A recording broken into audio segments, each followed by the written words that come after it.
DC is going MAGA, baby. Yeah, totally MAGA. I want you to hear Muriel Bowser. She is the mayor of DC, and she's actually, I'm like, whoa, am I hearing things?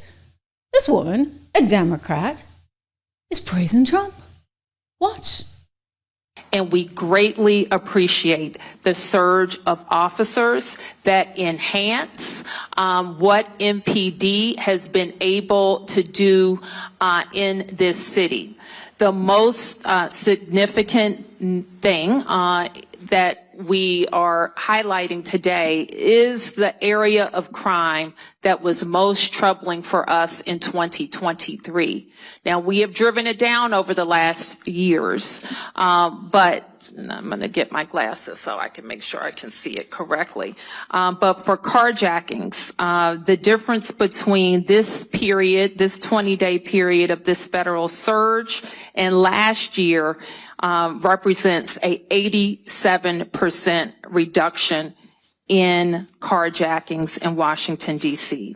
We know that when carjackings go down, when the use of gun goes down, when homicide or robbery go down, neighborhoods feel safer and are safer. So this surge has been important to us for that reason.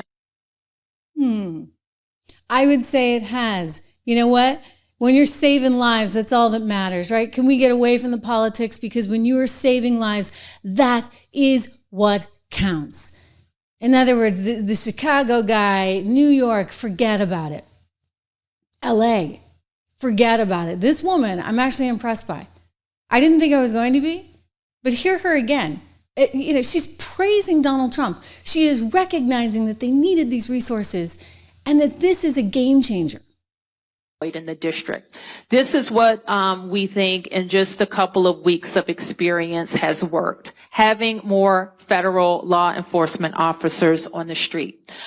We think having more stops that got to illegal guns has helped.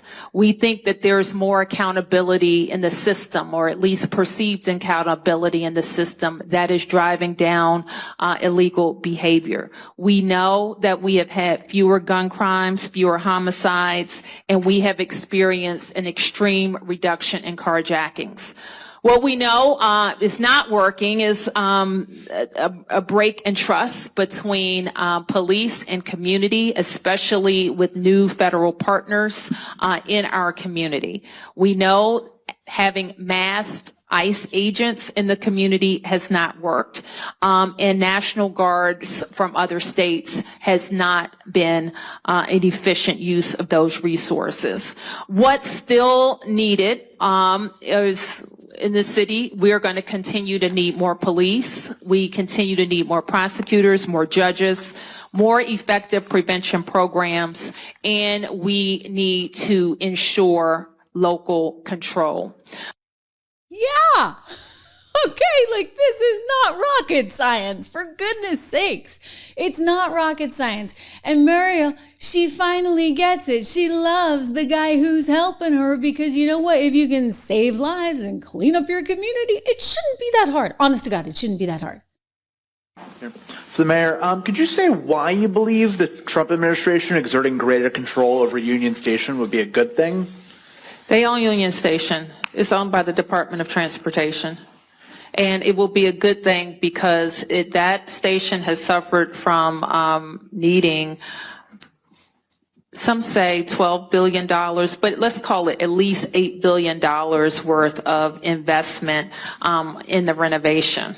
And that is not something that the district will be able to support. It is an important regional asset. It's an important asset for the Eastern Seaboard. It's an important asset for the nation. So it is appropriate, in my view, for the federal government to make the necessary investments in the transformation of Union Station. Thank you. In other words, just get out of the way. Let all the politics stop. Let Donald Trump do what Donald Trump can do. Let the federal government do what it can do. Take the help, for goodness sakes. What do they say? Don't look a gift horse in the mouth. just actually embrace this. I mean, what he's trying to do is clean things up. Yes, he wants to get rid of people who are here illegally that have committed crimes. No brainer, right? Like, how is that such a hard thing to understand? Muriel Bowser, I'll tell you, she's a survivor. She knows how to preserve her political career.